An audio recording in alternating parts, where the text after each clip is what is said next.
जितना मैं लगा हूं आज के डेट में, वास्तव में मतलब देश के लिए कुछ करने की भावना से पूरे समाज का इलाज करने में लगा हूं।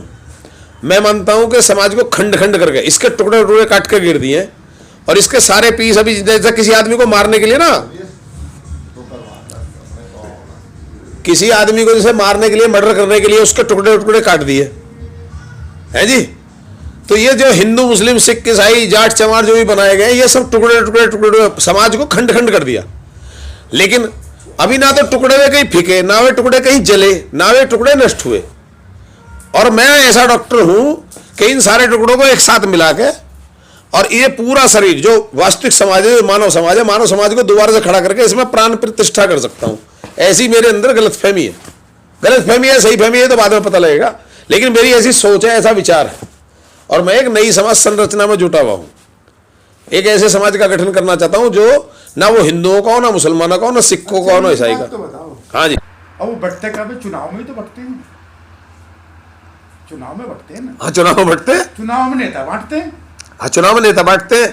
तो ये तो स्वाभाविक है कि मैं जाट हूँ तो मेरा कोई जाट नेता है तो उसको स्वाभाविक में उसकी तरफ जाऊंगा, ऑटोमेटिक जाऊंगा। गुजर जाएगा, ऐसे ही चमार जाएगा, ऐसे ही सब जाएंगे। भाई व्यवस्था ही उस प्रकार से बनाई गई है ना, पूरा स्ट्रक्चर। तो मैं जो स्ट्रक्चर को इसको तोड़ने की बात नहीं करता, मैं नई व्यवस्था बनाने की बात कर रहा हूं। कैसे? मैंने एक कहानी पढ़ी, एक गांव के अंदर एक पूजा स्थल था।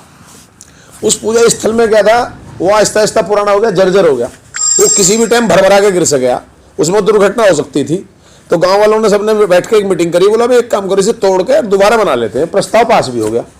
लेकिन जब वो हथौड़ा उठा के उसे तोड़ने की बात आई तो जिससे भी कहा, बोला भाई चलो करो काम शुरू। हथौड़े का हाथ लगा दिया एकदम, बोला ना भैया मैं ना तोड़ू। बोला क्यों?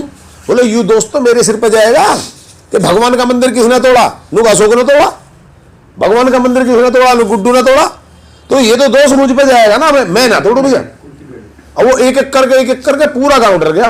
बोला भाई हम मंदिर पे हथौड़ा नहीं चला सकते। अब जब तक मंदिर टूटे ना तो दूसरा मंदिर बने कैसे? फिर उसके बाद में समस्या ये निकल गई, समाधान ये निकल गया। कुछ बुद्धिजीवियों ने दोबारा मीटिंग करी, बोला भाई एक काम करो, इसके सामने जो खाली जगह पड़ी है, ग्राम समाज की होगी या कैसी भी होगी, बोला इस जगह पे बिल्कुल इसी के जैसा मंदिर एक दूसरा बना के तैयार खड़ा कर देते हैं। तो बोला जो इंतजार कर रहे हैं उन्हें इंतजार करने दो, हथौड़ा किसी को चलाना नहीं है।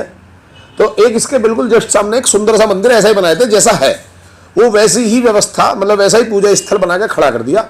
और लोगों को ऑप्शन दे दिया, बोलो भाई जो इसमें जाना चाहे झरझर में, वो झरझर में जाओ, किसी भी टाइम दुर्घटना हो सकती है। जो इसमें पूजा करनी चाहे इसमें कर लो, हम किसी के उसमें वाद विवाद में नहीं है कि भाई जो किसी ने सहयोग इसमें करा तो भी ठीक, किसी ने सहयोग नहीं करा तो भी ठीक, पूजा सब कर सकते हैं क्योंकि भगवान का मंदिर है। अच्छा जी, इस कहानी को सुनने के बाद में मुझे बड़ा अच्छा ऑप्शन लगा।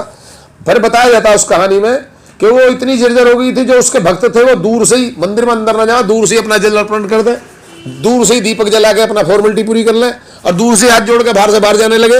लेकिन आहिस्ता आहिस्ता वो लोग भी फिर एक दिन वो भर भरा के बिल्डिंग गिर गई और आहिस्ता आहिस्ता वो लोग भी फिर उसी मंदिर में आने लगे। तो एक व्यवस्था है सरकार की, इसके पैरेलल में एक सामाजिक व्यवस्था ऐसी खड़ी करना चाहता हूँ, नई समाज संरचना का गठन करना चाहता हूँ, जिसके अंदर जैसे कि आज के डेट में हम न्याय मांगने के लिए कहाँ जाएंगे? सरकार के पास। किसी भी चीज़ की डिमांड करने के लिए जाएंगे समाज के पास और सरकार के पास। तो मैं समाज को इतना शक्तिशाली बनाना चाहता हूँ, समाज को एकजुट करने के बाद में मैं किसी को मिटाने की बात नहीं करता। हिंदू मुस्लिम सिख ईसाई जाट चमार सब जैसे हैं, भगवान ऐसे ही बनाए रखे, खूब ऐसे रहो। मैं किसी को तोड़ने की बात नहीं करता, यानी कि जैसे उन्होंने उस सामने वाले मंदिर को तोड़ने की बात नहीं करी ना, ऐसी मैं भी किसी को तोड़ने की बात नहीं करता, मैं किसी को मिटाने की बात नहीं करता। मैं ये कहता हूँ एक नया स्ट्रक्चर मैं तुम्हें दे रहा हूँ, उस स्ट्रक्चर में जो शामिल होना चाहता है शामिल हो जाओ, जो दूर खड़े होकर तमाशा देखने जाता है वो तमाशा देखता रहो, कोई दिक्कत मुझे नहीं है। लेकिन जब तुम पे कभी आपत्ति आवे तो सरकार तो एक ऑप्शन है ही तुम्हारे पास, हर आपत्ति से निपटने के लिए सरकारी तंत्र तो है ही, लेकिन एक जो समाज व्यवस्था तंत्र जो मैं तुम्हें बना के दे रहा हूं, उस तंत्र में भी आजमा के देख लो। तुम्हारी कोई पारिवारिक समस्या है, सामाजिक समस्या है, उसमें हम 40 बिंदुओं पर काम करते हैं। मतलब गांव की बेटी सबकी बेटी, ठीक है जी। तो कन्या धन योजना है, उसके अंतर्गत खेतों में हमारे पशु घूम रहे हैं, गाय और बिजार घूम रहे हैं, वो दुनिया भर की फसलों का नष्ट कर रहे हैं और उनका कोई इलाज नहीं हो पा रहा। सरकारी गौशाला का स्ट्रक्चर है, गवर्नमेंट के पास में एक स्ट्रक्चर है गौशाला के बनाने की वजह से, लेकिन वो स्ट्रक्चर सही तरीके से काम नहीं कर रहा। तो मैंने उसके लिए ऑप्शन दे रखा है कि जैसे इस गांव के अंदर 5000 बोट है मान के चलो, तो भैया 100 रुपए घर घर से, मतलब एक बोट के प्रति बोट के हिसाब से 100 रुपए कलेक्शन करो। 5 लाख रुपए का फंड ये हो गया, बाकी फंड इसमें 1 लाख का पड़े, या 10 लाख का पड़े, या 20 लाख का पड़े, उस गौशाला का पूरा सफल संचालन करना मेरा काम है। और मैं इसे तुम्हारे गांव के अंदर एक गौशाला, वो सामाजिक गौशाला होगी।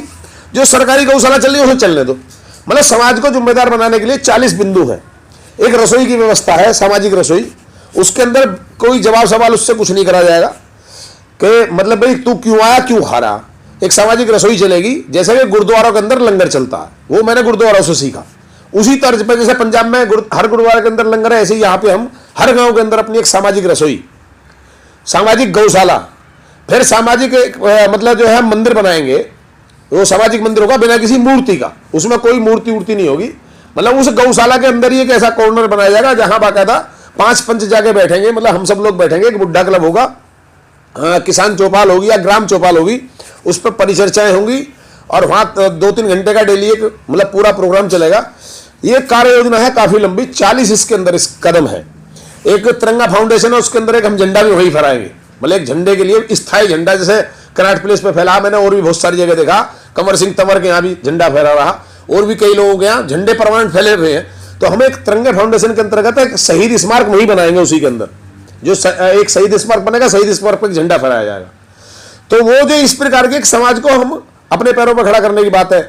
उसके अंदर एक पुस्तकालय होगा, जो किताबें मैंने पढ़ी अपने जीवन में, उन सारी किताबों को स्थापित किया जाएगा, अच्छी अच्छी किताबों को उसमें जगह दी जाएगी और वो अपने गांव वालों को पढ़ने के लिए, आने वाली पीढ़ियों को पढ़ने के लिए निःशुल्क दी जाएगी। शिक्षा व्यवस्था में हमारा पूरा सहयोग होगा। गांव का जो भी होनहार बच्चा होगा उसे पढ़ाने की पूरी जिम्मेदारी गांव की होगी।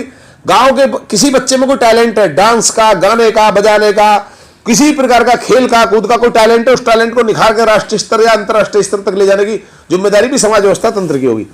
तो सरकार के पैरेलल एक सामाजिक सरकार या सरकार के पैरेलल एक सामाजिक व्यवस्था, समाज व्यवस्था तंत्र को मैं खड़ा करने का मतलब प्रयास कर रहा हूं और ये बड़े प्रेम से कर रहा हूं। इसमें एक नई समाज संरचना है, एक नई व्यापार संरचना है। व्यापार संरचना में हम किस तरीके से काम करते हैं? आज की डेट में प्रत्येक व्यक्ति उपभोक्ता है, हर आदमी के घर में अपना राशन आता है।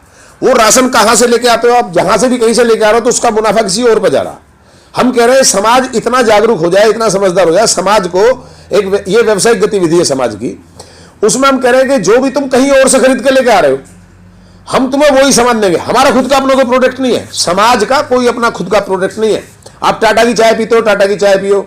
आप जिस ब्रांड का मतलब साबुन यूज कर रहे हो उसी ब्रांड का साबुन लो, जिस ब्रांड का तेल ले रहे हो उसी ब्रांड का तेल लो, जिस ब्रांड का आप आटा खाते हो उसी ब्रांड का आटा लो। हर चीज वही लो जो बाजार में पहले से उपलब्ध है। उसमें जो बीच में कमीशन और लोग खा रहे हैं, उस कमीशन खोरी में उन लोगों से बच के मतलब हम समाज के लिए बचाएंगे। ना तो हम सस्ता देने की बात करते, ना हम महंगा देने की बात करते। हम ये कहते हैं कि जो ये मुनाफा किसी और पे जा रहा है, किसी कारपोरेट पे जा रहा है। आप बाबा रामदेव के प्रोडक्ट यूज कर रहे हो, हम बाबा रामदेव वाले वही प्रोडक्ट देंगे, लेकिन बाबा रामदेव जो अपने प्रोडक्ट का जो कमीशन किसी दुकानदार को देता है वो समाज को देगा।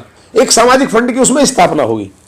तो हम जो है जैसे मान लिया सपोज करो कि इस गांव में 1000 लोग, 1000 घर है गांव के अंदर। अगर 1000 घरों में 5-5 हजार रुपए का सामान आता है, लेकिन 5 को छोड़ो तुम 2000 का भी ले लो, 1000 में तो किसी का काम चलता नहीं, लेकिन 2000 का भी प्रति माह का अगर एवरेज पकड़ ले और उसमें अगर 20% का भी कमीशन लगाया जाए तो 400-500 रुपए प्रति घर से कमीशन जा रहा है। आज की डेट में तुम कहीं से भी खरीद के लेके आ रहे हो, जबकि सामान इतने हैं कि एक गांव के अंदर जो खरीदारी बढ़ते कृषि यंत्रों की, खाद की और दुनिया भर के चीज की, लत्ते, कपड़े, पढ़ाई की, स्टेशनरी है, तरह तरह से आप जो खरीदते हैं, बेतुका सामान खरीदते हैं, उस पर कमीशन देके आते हैं। वो सारा सामान हम उपलब्ध कराएंगे, किसी भी गांव में उपलब्ध कराएंगे और उसका जो मुनाफा होगा वो सामाजिक फंड में जाएगा। हम सस्ता देने की बात नहीं कर रहे, हम ये नहीं कर रहे हम कम रेट में देंगे, हम उन्हीं रेटों में देंगे, उसी ब्रांड का माल देंगे जो आप लेते हो, उन्हीं रेटों में देंगे जो आप लेते हो। उसका जो कमीशन है वो हमने ट्रांसफर कर दिया। ये होगी हमारी नई व्यापार संरचना और वो सामाजिक फंड कहलाएगा। उस सामाजिक फंड से सामाजिक गतिविधि, 40 गतिविधि की बात करता हूं, वो उनमें संचालन में आसानी होगी और समाज एक समृद्धि की तरफ बढ़ेगा। तीसरा स्टेप हमारा है राजनीति का। हम राजनीति का नया स्वरूप ये पेश करते हैं। हम कहते हैं 2 ऑप्शन है उसके अंदर हमारे। 619 तो जिले हैं पूरे भारत के अंदर, 543 सीटें हैं। तो एक प्रावधान है हमारे संविधान में कि कोई भी सरकारी कर्मचारी गवर्नमेंट जॉब पे बने रहते हुए चुनाव लड़ सकता है। अच्छा जी, जब समाज एकमत हो जाएगा तो समाज एक अलाउंस करेगा, जो हमारे यहाँ का डीएम है, वर्तमान डीएम। तो 619 जिले हो गए, 619 मतलब जो है डीएम हो गए, 543 सीट है। कुछ डीएम चुनाव लड़ने के लिए मना कर देंगे, मतलब सामाजिक स्तर पर। मतलब बुलंदशहर का डीएम है, हम उसके पास जाते हैं, जाके कहते हैं भी ऐसा है, समाज का ये अध्यादेश है, तुम समाज के नौकर हो, तुम कोई मालिक नहीं हो, मतलब तुम भी एक नौकर हो और समाज के ही नौकर हो, और समाज के हित के लिए ही आप इतने बड़े पद पे आप आए हैं। तो आप सबसे बड़ा काम ये करो कि हमारे लिए चुनाव लड़ो। आप निर्दलीय रहेंगे, किसी पार्टी से नहीं लड़ोगे, समाज व्यवस्था तंत्र के अध्यादेश पर लड़ोगे। मतलब कोई हम अपना वो नहीं दे रहे, ब्रांड नहीं बना रहे, हम कोई अपना दल खड़ा नहीं कर रहे, हम राजनीतिक दलों के सामने कोई अपना दल नहीं बना रहे। हमें राजनीति करनी नहीं है, हमें तो, हमारे पास तो वोट का अधिकार है, उस वोट के अधिकार को हम आपको दे रहे हैं। हम आपको वोट देंगे, डीएम से जाकर कहा जाएगा आप चुनाव लड़ो, हमारे कहने से पर्चा भरो, गवर्नमेंट से परमिशन लो, तो परमिशन लेकर चुनाव लड़ेगा। कोई व्यक्ति सरकारी नौकरी पर रहते रहते चुनाव लड़ सकता है। अगर वो हार गया तो उसकी नौकरी बरकरार रहेगी, अगर वो जीत गया तो गवर्नमेंट को उसका इस्तीफा स्वीकार करना पड़ेगा।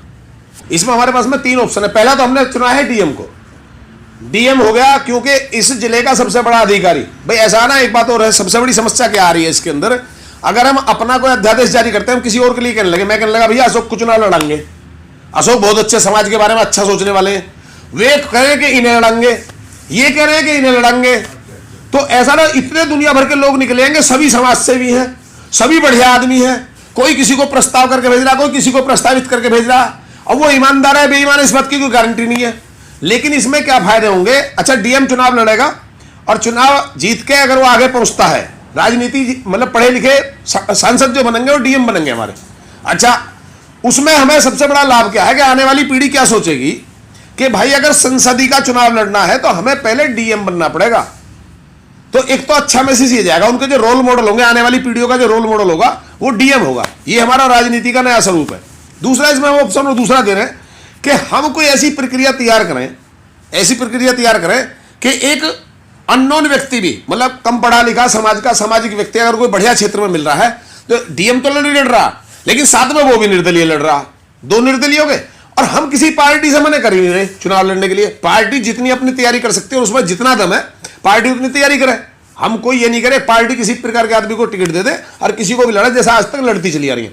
हम किसी भी व्यवस्था से द्वंद्व नहीं करते, लड़ते नहीं है। हम अपनी व्यवस्था उनके पैरेलल एक अपनी अलग व्यवस्था बनाते हैं।